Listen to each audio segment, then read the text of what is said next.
হরি ওম দর্শক বন্ধু, নমস্কার। আশা করি আপনারা সবাই ভালো আছেন। আজকে অনেক দিন পর আজকে জীবন জিজ্ঞাসার পর্ব 14 শুরু করব। আমার এখন যে সাবজেক্ট সেটা চলছে, কোন রাশির জাতক জাতিকারা কি খাবেন ও কি খাবেন না। তো দর্শক বন্ধু, কোন রাশির জাতক কি খাবেন কি খাবেন না, আজকের পর্ব হচ্ছে আপনার কন্যা রাশি, যেটাকে আমরা ইংরেজিতে ভার্গও বলি। আমার একটাই স্লোগান যেটা আমি সবাইকে বলি, স্বাস্থ্যই সম্পদ, হেলথ ইজ ওয়েলথ। তাই জন্য আমার স্লোগান আরেকবার আপনাদেরকে বলছি, health, happiness and prosperity is not by chance, it can be chosen. So minding your body, mending your mind.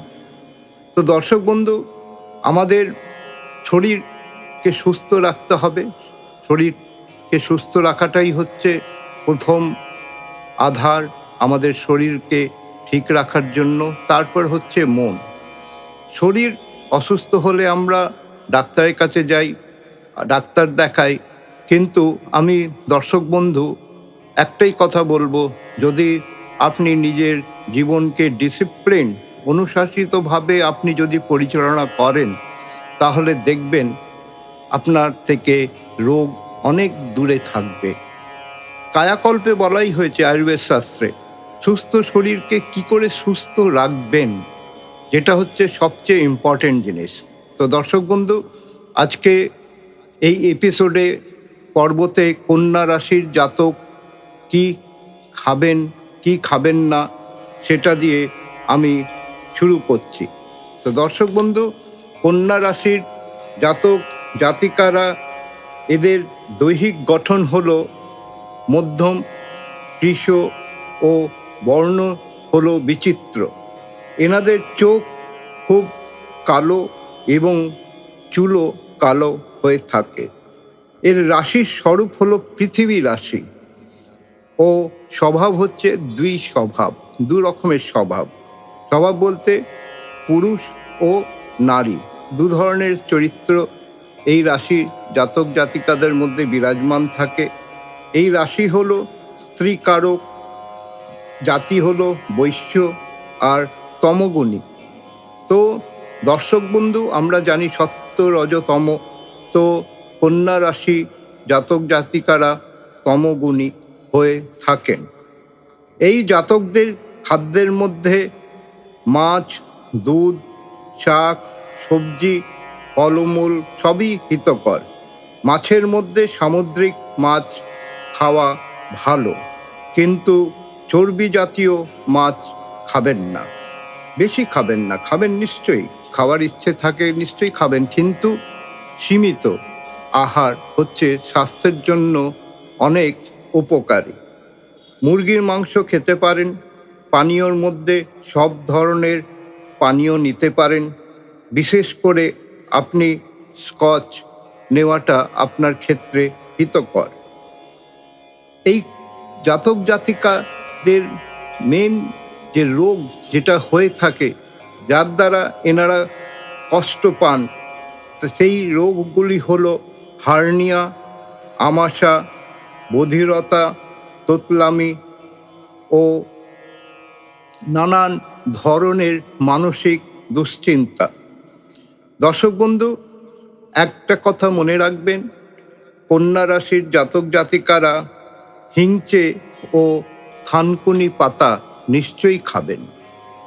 দর্শক বন্ধু, আপনাদের একটা কথা বলে রাখি, যে এই থানকুনি পাতা কিন্তু সব রাশির জাতক জাতিকাদের খাওয়া উচিত।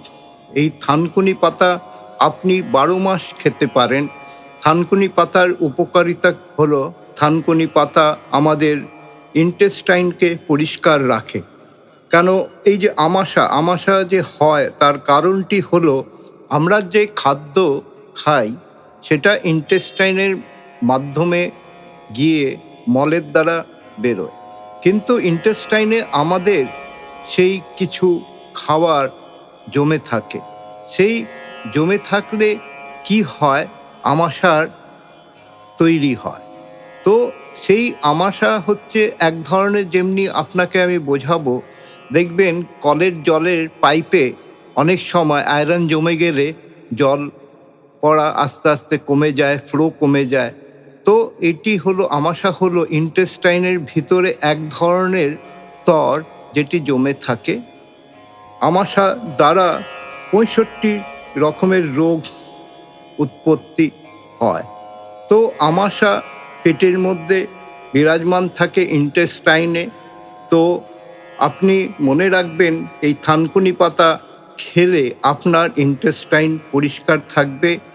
আর আপনাদের আরেকটা কথা বলে রাখি, ডক্টর বিধান রায় কিন্তু মাগুর মাছের ঝোল খেতেন থানকুনি পাতা দিয়ে।